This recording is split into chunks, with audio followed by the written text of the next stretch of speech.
The night she was forced out of her own home, the rain felt heavier than it should have, as if the sky itself had decided to punish her for a crime she never committed. She stood on the sidewalk with a small suitcase, the porch light behind her turning off one final time. And in that moment, her entire life collapsed into a single truth she could not escape. She had been discarded not for something she did, but for something her body could not do. If you believe in kindness and second chances, and in the idea that life can change when compassion steps in at the darkest moment, take a second now to like this video, comment, share it with someone who needs hope, and subscribe to the channel. Stories like this exist to remind us that broken moments can become beginnings.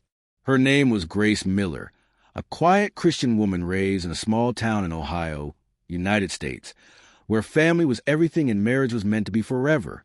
She had believed in love deeply, the kind that endured sickness, disappointment, and unanswered prayers. For 8 years, she tried to give her husband the one thing he wanted more than anything else. Each doctor visit, each silent drive home, each carefully hidden tear chipped away at her spirit. When the final diagnosis confirmed what he already suspected, something hardened inside him. Love turned conditional.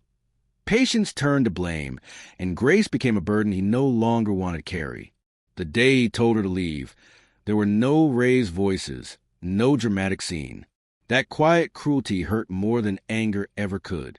He packed her clothes into a suitcase, placed it near the door, and looked at her with eyes that no longer recognized her as a wife, only as a failure. Grace walked out with shaking hands and an empty chest, feeling smaller with every step away from the life she thought was secure. For weeks, Grace drifted between cheap motels and church basements, surviving on savings that shrank faster than her hope. She avoided mirrors because she no longer recognized a woman staring back. Her faith wavered, not because she stopped believing, but because she did not understand why she had been chosen for this pain. She prayed at night not for answers, but simply for the strength to wake up again. One afternoon, exhausted and desperate, Grace accepted a temporary cleaning job at a corporate office building in downtown Chicago. The work was quiet, invisible, and exactly what she needed. No one asked questions. No one expected explanations. She scrubbed floors and emptied trash long after executives had gone home, finding strange comfort in order and routine. It allowed her to exist without being seen. The building belonged to Ethan Brooks, a widowed CEO known for his discipline and emotional distance. After losing his wife to illness years earlier, he poured everything into work while raising his young son alone. Success followed him, but peace never did. He trusted systems, numbers, and schedules more than people because people left. Love failed. Life proved unpredictable. One evening, Ethan returned to the office unexpectedly after realizing he had forgotten an important file.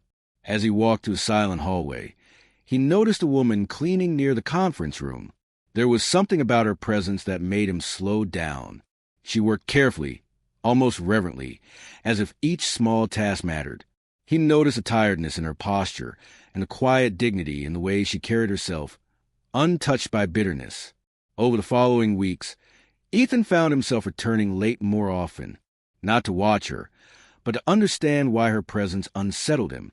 Grace reminded him of something he thought he had buried, a softness he had once loved, a strength shaped by pain rather than ambition. He learned bits of her story indirectly, through shared spaces and unspoken understanding. He saw the way she paused to pray silently before starting her shift, the way she smiled at security guards who ignored her, the way loneliness followed her like a shadow. Grace, meanwhile, noticed him too, not as a CEO, but as a man carrying invisible weight. She sensed his grief in the way he stared out windows longer than necessary, in the tiredness that no success could hide. She did not approach him with expectations.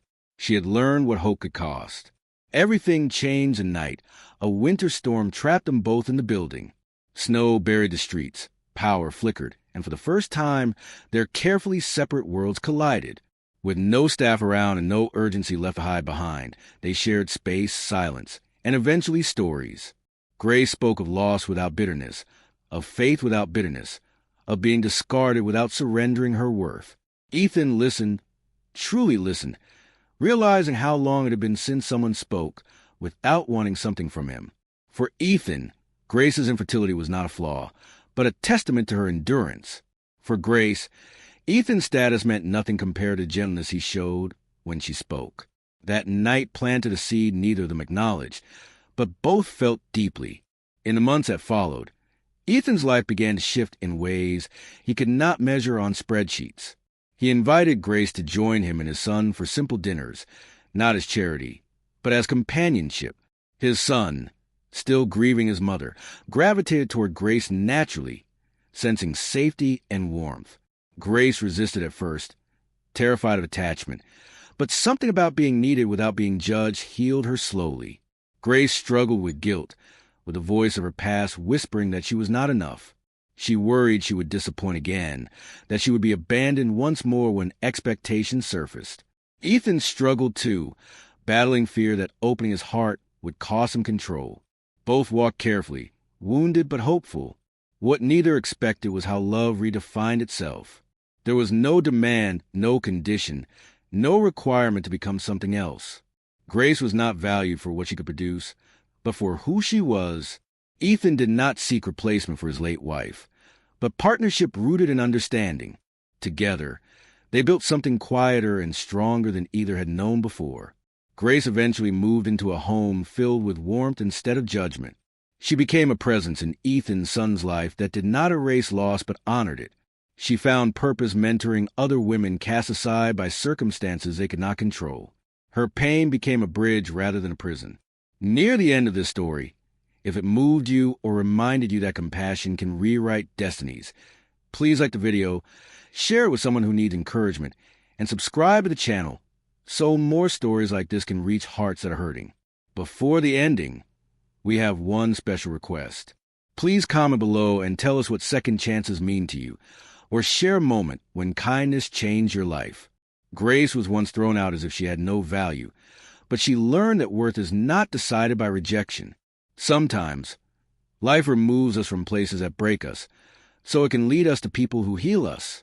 And sometimes, the bravest thing we can do is accept the invitation to walk forward, even when our past tells us we are not enough.